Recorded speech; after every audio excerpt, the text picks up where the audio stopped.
Narang Russians తీసుకొచ్చుకున్నాడు. గురుంగు వాళ్ళు Serbian ఆర్మీని తీసుకొచ్చుకున్నారు. గేట్లో ఈ రోజు కూడా 700 కొట్టింటలు జరిగాయి. ఇకపై ఎవరు వస్తారో ఎంతమంది వస్తారో తెలీదు.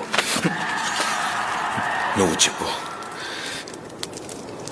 ఎంతమందిని తెచ్చుకుంటున్నాము? అనా చెప్పు. దేవా,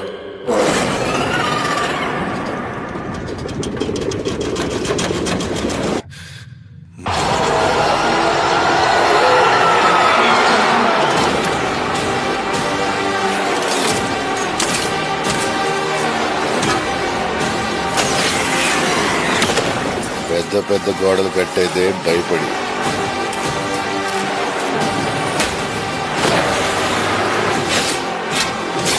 బయటికి ఎవడిపోతాడని కాదు, లోపలికి ఎవడొస్తాడని.